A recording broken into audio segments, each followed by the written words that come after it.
they're hating each other.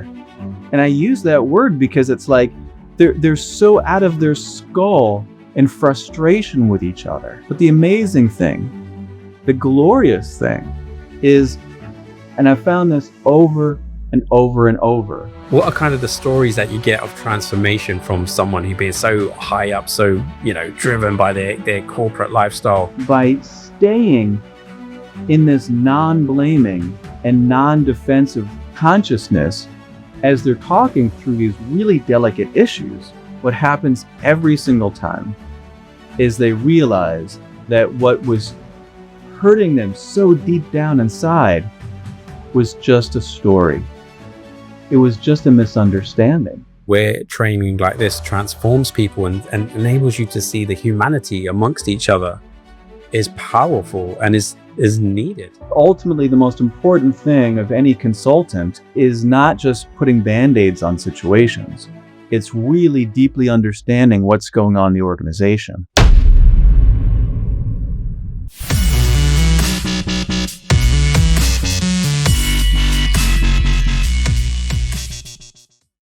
Welcome to Live the Dream podcast, where we bring you thought-provoking conversations with innovators, visionary founders, and business leaders shaping the future of the coaching industry. I'm your host, Harinder Mulay, owner of Oryx AI, where we help businesses use intelligent systems and AI-driven solutions to scale with more clarity, efficiency, and impact. On this podcast, we go beyond the highlight reel to explore the mindset, strategy, and leadership behind real success. My guest today is the founder of Transforming Executive Presence, where he helps leaders transform credibility, productivity, mindset, and the way they show up with presence, power, and authenticity, followed by connection. His work spans executive presence training, executive coaching, leadership development, conflict resolution, and team audits. Dan has also spent decades transforming leaders and corporate cultures, including leadership with Lockheed Martin, L&D, and a $5 billion public REIT, Kimpton Hotels and Restaurants, amongst others.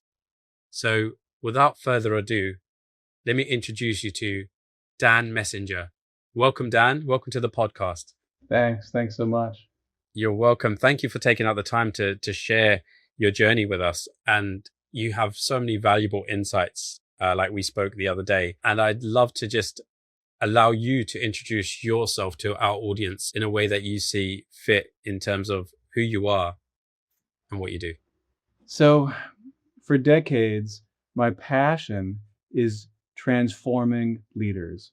It's helping leaders become conscious of their unconscious thought and behavior patterns. Because when we do that, not only do they get to then choose how they want to be, choose how they want to think, choose how they want to act. And so therefore, they create much, much better results. And they're so much more fulfilled and satisfied. But it also ripples out to everybody in the organization, their teams, different departments, and also their families. Fantastic. And you work with like high level individuals, don't you, in companies like C-suite, executives, CEOs. What is it like when you go into their boardroom or into their place of work, and you're almost getting them to confront their own egos or maybe push them aside, as we do see that it's so much of in corporate environments? How do you deal with them situations? Yeah, well, you touched upon the biggest obstacle, which is ego. And so on the counter of that, the biggest, there's a phrase, feedback is the breakfast of champions. And really, humility, being humble is the breakfast of champions. Because if we're not humble, we can't learn, we can't grow, we can't be open to other people around us. We can't connect to people. So the first thing that I do in my trainings is I tell everybody that imagine this room as a big sandbox. And we're just playing. We're just experimenting. In fact, I do a whole thing where I have us kind of think about our titles, because usually there's people with different titles in the room. And it's so interesting how, like, when we have a higher title than someone else, we're holding ourselves a little bit differently, a little bit separately. And so I tell everybody to imagine their titles and their egos as a hat. And then we kind of visualize, all right, let's take off on three, let's take off our egos, let's take off our hat and throw it in the corner. And then we do it like 1, 2, 3, phew, and then we're done. And then we're all equal. And then we're all open. And then we can leave our egos behind and start to dive into ourselves and connect with each other. It's fantastic. I think that's so key, because we have something similar in our faith. We do the opposite. We have our turban on to remove our ego and actually have like the crown of divine knowledge in place instead, which we learn from our scriptures. But that understanding of let the ego go, let your own personal title go, because like in essence, we are all similar. We all have that kind of humanity, that spirit, that soul, that energy that connects us. And so what are kind of the stories that you get of transformation from someone who's been so high up, so, driven by their corporate lifestyle, and then you come into the room and you transform them? What sort of transformations have you seen? So that's the funnest part. So in the executive presence training that I do, which is a 2-day course in person or over a few days over Zoom, I do a before video and an after video. And at the end, I show them side by side. And what we do during the training is I help them become present to themselves and to each other, but mostly to themselves in ways that we take for granted, like how we think, how we move, how we sit, how we stand, right? But it's incredible when we're just present and conscious of how we are being, we then connect with who we really are. All that ego stuff, all the stories that we carry around all the time, that's just fuzz. It's static. It's extraneous. It's unnecessary. And it shadows, it covers. It's like a cloud that covers the sun of who we really are. And so watching that side by side video at the very end, it's like watching the caterpillar and a butterfly. And it's so astounding. It's literally takes my breath away almost every single time. And for everybody as well, it's like, oh, wow, no, this is what's possible. This is what's possible for, John. This is what's possible for, Mary. Like, wow, like this is who they really are. And then when they do my follow-up program, which is called a grounding and deepening program, where I meet with them a half a day, 4 times every other month, and they're working on personal goals that they learn from the training, and they have accountability partners to really ground in what they've learned and to go even deeper. I mean, that's when people's lives are completely changed. I mean, people tell me that even from the 2-day training, people tell me years later that it changed their life completely, but which is just amazes me. But going through this longer program, that's when not just individuals ground in their transformation, but teams do and whole organizations do if many teams go through it. I mean, that's when companies send multiple teams through these kind of trainings or through these trainings, there's a contagious fire where everyone sees these people transform, and they're just so excited to go through it themselves. And when you have several groups go through it, and especially the entire leadership team go through it, then you're creating an entirely new corporate culture based on authenticity, vulnerability, and connection. That's a beautiful analogy you mentioned there of how a caterpillar turns into a butterfly, and the amazing work you do like represents in like literally taking your breath away. Like how phenomenal must that be? I guess there's no monetary value that can be put on that, because we all need money, we need to live and we need to survive, but living the dream is like more than money, right? It's more than, there's a purpose there, there's a not a benefit, there's more of a, what's the word, like a value that you can't explain. How would you explain it? Yeah, I love that because watching that happen, I get a twofold satisfaction, because one, I have the fulfillment that I was able to help this person uncover themselves, and they can always do it from now on. It's not like just a motivational training where they get really high and then kind of drop it after it's done. I give them very specific tools to have them figure out or have them know how to access that anytime they want. And there's so many ways to access it. So knowing that this person has that ability to tap into that, to become that, to hold that anytime they want, it that there's such a fulfillment in that. And the second part of it is just as an observer to be able to see humanity at its core, to be able to see people, call it different spiritual things, their soul, whatever you want to call that. It's like you're seeing the essence of somebody. And God, like there is nothing more beautiful in this world than seeing someone's essence. Beautifully articulated, and fulfillment. That was definitely, I think, the word I was looking for. The fulfillment you get from something like this, and seeing the essence of reality. I think that's beautifully put there, Dan. I guess I wonder, like, how did you get into this? Because you go deep than just traditional coaching, don't you? You try and get to the root, and like you're transforming someone's patterns of thinking and life, maybe trauma that they've been through, I'd imagine. But please correct me if I'm wrong. But where did this all begin? I mean, I've been through a lot myself, and I realized at an early age, I started to see how our thoughts and our old beliefs about ourselves, about the world, about other people, they tend to run us, meaning that our thoughts are going, our feelings are going, and we're kind of along for the ride for the most part. And it's all unconscious. And again, going through some really hard times myself when I was younger forced me to go deep inside and to look at this phenomenon that happens within us. And I thought, well, maybe I could do something about this. Like maybe I don't have to let it run me.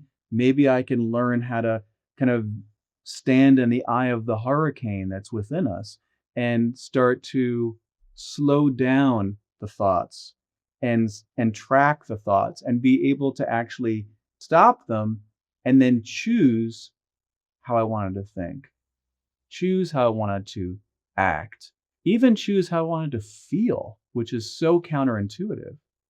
And I learned that it's possible. And it's not just possible for me, it's possible for anybody. And, once I started to really, I don't want to say master it, but once I started to really embody that and practice that, all the time, I realized like I want to share this with other people because, there's a freedom in this. I mean, it really comes down to inner freedom, right? I mean, I know when I was a kid, when I was a teenager, the thing that I wanted more than anything else was freedom, right? And, especially in the United States, we're all about freedom, right? But freedom only happens on an internal level. Freedom is an internal experience. And most of us don't get to access that because the only way that we can truly be free is stopping and standing in the eye of that hurricane and being able to have that choice, that conscious choice of how I want to think, act, and feel. And so, that I wanted to give that freedom. I wanted to give that possibility to anybody and everybody that I could. I just want to go back to, like you mentioned, about the transformation that happens in the workplace, but then you follow up after every other month. Did the transformations, did they continue, or were there any sort of people going back to their normal self? Like, how was the culture after maybe 3 to 6 months of you having transformed them initially? So that's the conundrum of being a counselor or a training or a coach, is that you can do your work and teach people, if you just do this, then this is what's going to happen. But ultimately, the responsibility lies within each person who's going through the training or coaching. And that's really vital. And that's like when I do coaching, that's one of the first things I tell them is that the real work in coaching or in training, but the real work starts after the session's over. It starts when they go back into their work life, go back into their family life, because that's when they need to remember and practice over and over and over again. And so it comes down to people's commitment. Like, how much do people want to be free? Because it really is about freedom. It really is. How much do people want to be free?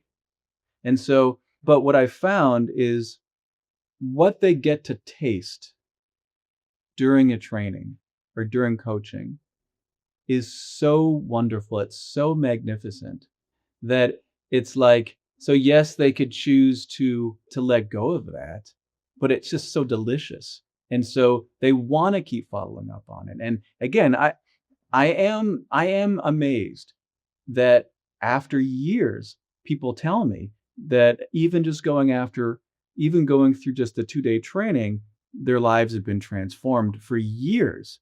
It's just incredible to me. But yes, when they go through the 4 or 5 month program, what happens is this. What oftentimes, because not only are they holding themselves accountable, but then they have partners holding each other accountable, and then you have the group holding everybody accountable. So that's where the magic happens. That's where it all solidifies. So in these workshops, in these follow-up workshops, they're working on a specific goal from the training. So let's say they realize, I teach a method where they learn how to stop their thoughts and how to understand where it's coming from and how to flip that, how to change that so they're conscious of how they think and how they act. So sometimes participants will say, all right, I'm going to do that process 5 times a day. Or another thing I talk about is slowing down our speech, really getting present as we're talking. And so one person might say, all right, I'm going to practice slowing down and pausing 5 times a day as I'm speaking. When they're doing that consistently, then that's top of mind. And that's when like everything starts churning and changing and growing. And within weeks to, minimum amount of months, then that transformation starts to happen. And all of a sudden, they're thinking completely differently, or they're speaking completely differently. And then once they've kind of mastered that, then they get to choose another goal, you know? And that's where it just becomes contagious. I have a coaching client who I've been coaching for 10 years. She's a COO.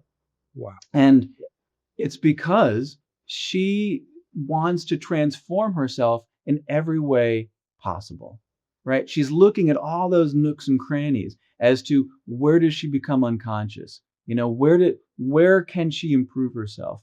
How can she be the best individual, best leader, the best person that she can be? That's phenomenal. Having a client be with you for 10 years at COO level as well. How does it feel for you? Does it matter to you that you're speaking to people of high employment status, or is it you seeing the kind of the essence, like you mentioned before? How do you find it?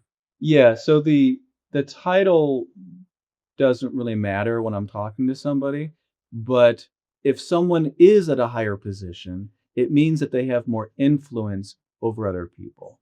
And so this one person, once she was able to, transform herself, well, then she got to transform her whole organization. And, the culture, it became a complete, I'm using the word transformation a lot, but sometimes there's no other word, right? Absolutely. It's like her culture became the most beautiful, sweet culture. And then, I did various trainings with them. And now, like, they're so tight as a culture, because one of the things I also teach during the training, well, 2 things. One is, how do you connect with people? Because this is not just an individual game. This is not just about individual transformation. This is about connecting and working our relationships. And so how do you connect? Like, a lot of people just don't know how to connect with people. Some people have it naturally, but most people don't. So how do you connect? And the other thing is, and I think the most important skill of any leader, is how do you move people? How do you move the people that you serve? How do you move your clients, your team, your vendors, the people above you? How do you do that? So I teach a very experiential exercise. In fact, my trainings, by the way, are about 90% interactive, 90% experiential. I don't talk that much. We're talking a lot right now, but usually what I do is I set people up in these experiential exercise where they get to learn these really deep things by going through it and then practicing them. And so in this one exercise, they have to move the group. And what they learn is that the only way to move people, the only way is by being vulnerable and being authentic. We cannot move people unless we're vulnerable and authentic. It's impossible. And I've seen leader after leader try to do it without that, and they just fail. They can't do it. But once they make that shift, and it's not hard, it doesn't break people. In fact, it's the opposite. It opens people up. And once they do that, they realize that that's like a superpower. It's a superpower that they never learned. But now that they've learned it, it's incredible. And so when teams go through this together, not only do they have all these beautiful individual transformations, but the team coalesces, becomes so tight and so connected because they're being vulnerable with each other and they're giving each other feedback. And they learn to give each other feedback, which is another thing they don't usually learn to do. And so the culture starts to shift. That's why I was saying before, it's not so the team will shift, but when several teams go through it, then the whole culture starts to shift in this different way. And then retention is ridiculous. I mean, like in this one company with this one COO, no one ever leaves. All the managers are still the same, like many, many years later, because why would they want to leave? They're so connected with each other. They feel so seen by their supervisors and their leaders. Like, why would they want to leave? And so, we don't talk about that much as coaches and trainers in terms of how devastating turnover is to corporate culture and to the corporate wisdom that gets lost all the time, and all the productivity that gets lost when people leave and when people stay in their jobs and actually get better and better and better at them. It's incredible how much that affects productivity, how that affects morale. There's so much to unpack there, Dan. It was I think that in itself is a great case study of the work that you do. I know you didn't dive into too many details, but just an overview of that process. I feel like there needs to be more of it, especially in times that we're seeing now, with the geopolitics. And I'm sure you're seeing, I know you're in Hawaii, but there's so much going on in America. Like we've got things with ICE, and I've spoken to other coaches who are finding all sorts of issues amongst people, and where training like this transforms people and enables you to see the humanity amongst each other is powerful and is needed. And so I just want to ask you, do you do this primarily for like organizations, or do you do this for individuals? Yeah, so I do individual coaching. And so that's with individuals, and I also do the training for organizations. But you also make me think of the conflict resolution that I do, because the conflict resolution that I do, it's a different take on everything that I've already talked about, right? Because you talked about helping people see each other for who they are.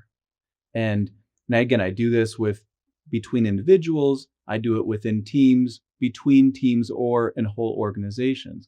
Because when people are in conflict, and conflict is always happening. In fact, it's inevitable. It just means that two people have different opinions and they both care about them. They don't want to let them go.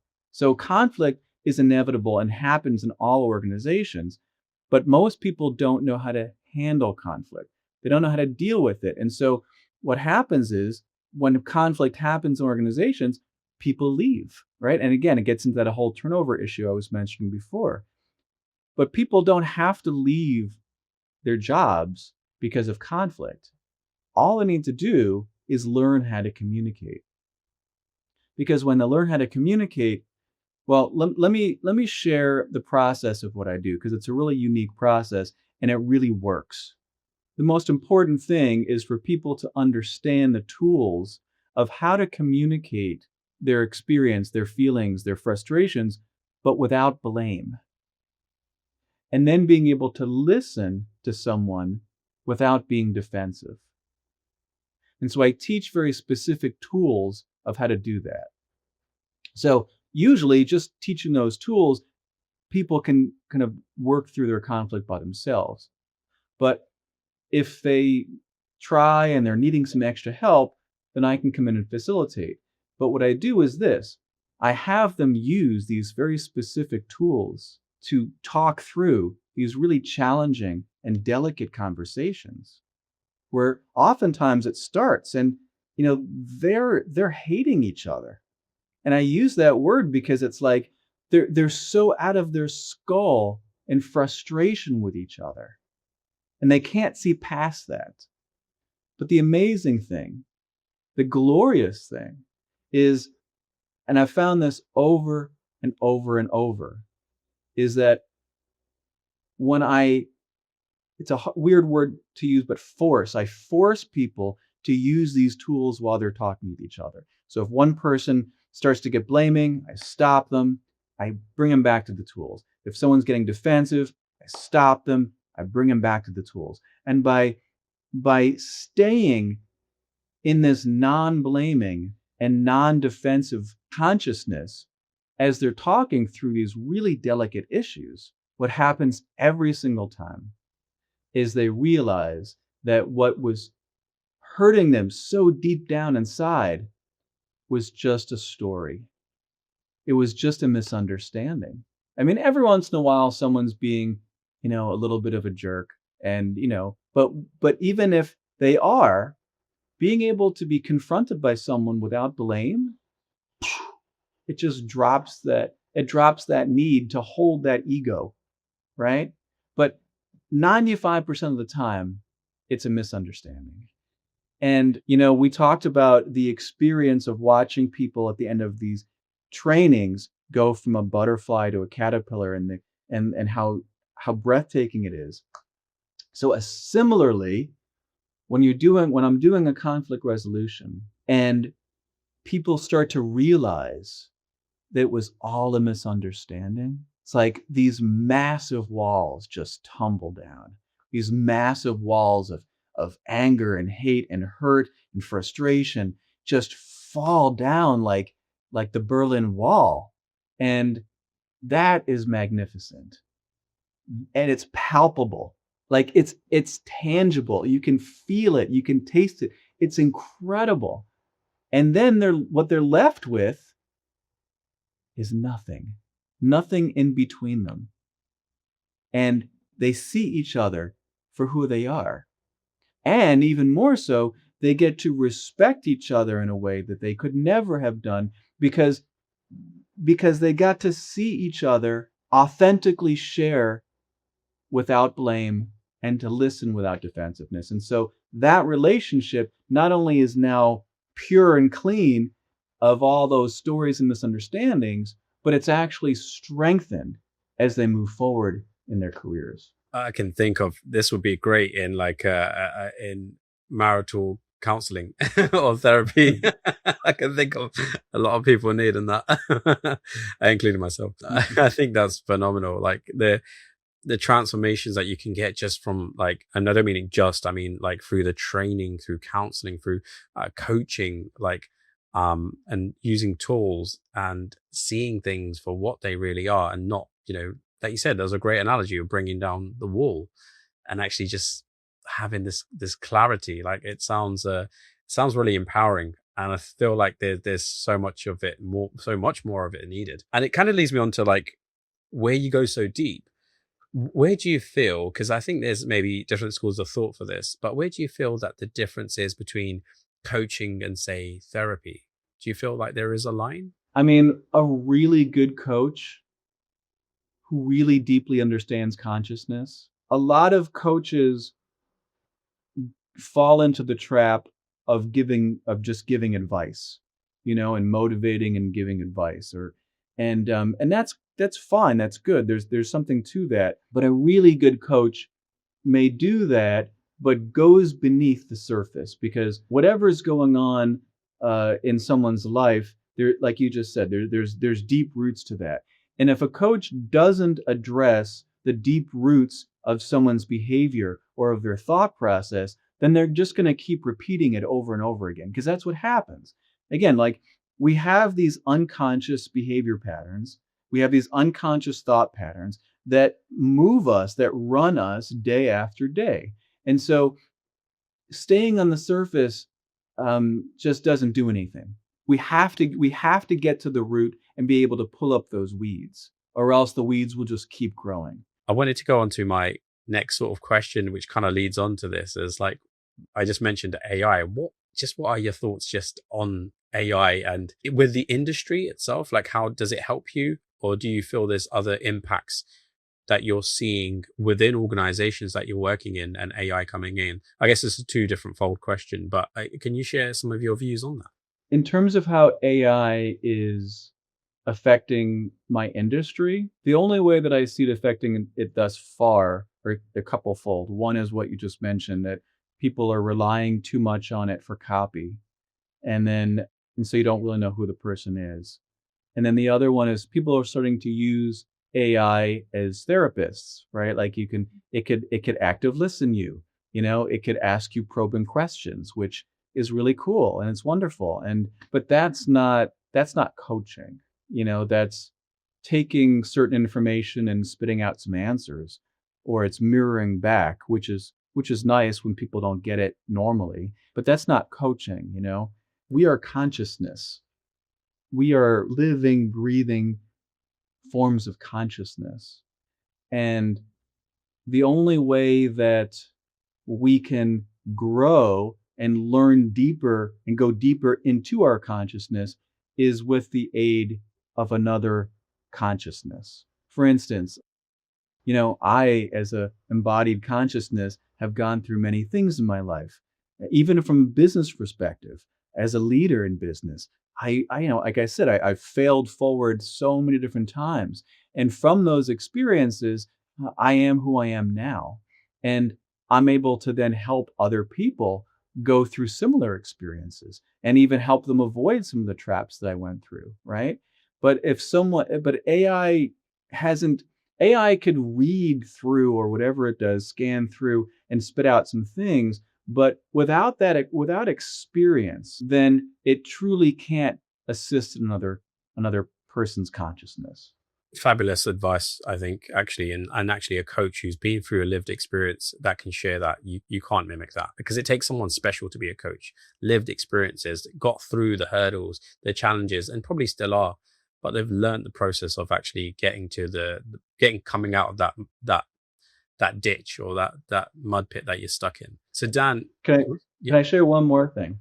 Is sure. that with coaching or in training, but especially coaching when you're going deep, the most important skill or modality or methodology is using intuition. Like, if you and I are coaching together, like, I'm using my intuition to understand who you are at a deeper level. Like, what are your strengths? What are your challenges? But at a deeper level, using my intuition. Like, if I didn't have intuition and if I was just doing everything through logic, I could not be successful as a coach. You have to use intuition. And again, that's one place AI just does not have. And it never will be able to truly intuit, because intuition comes directly from consciousness. I love that, Dan. Thank you so much for sharing that. Dan, I'm so sorry. We've gone like way past our time, and we've been amazing in sharing some absolute gems again, like you did last time. So thank you so much. Guys, please, links will be down below for Dan. If you wanted to get in touch with him, reach out to him on LinkedIn. We'll leave his company websites and any other links for you to get in touch with him. We do ask that you like, subscribe, and follow, and turn on all bell notifications for this podcast, so that we can bring you more amazing guests like Dan, sharing their insights into coaching, into running a business, into leadership, into having wonderful connections, and sharing that with you, and sharing the great work that people like Dan are doing. Dan, do you have any last words for our audience before we leave today? Keep on growing. Keep on growing. Great words of wisdom. Dan Messenger, thank you so much for your time today. You've been listening to Live the Dream podcast. And Dan, would you come back to us in maybe, 6 months to a year just to see how you're getting on with your business? Sounds fun. Again, thank you so much for listening, for tuning in, for watching. We'll see you on the next one. Take care.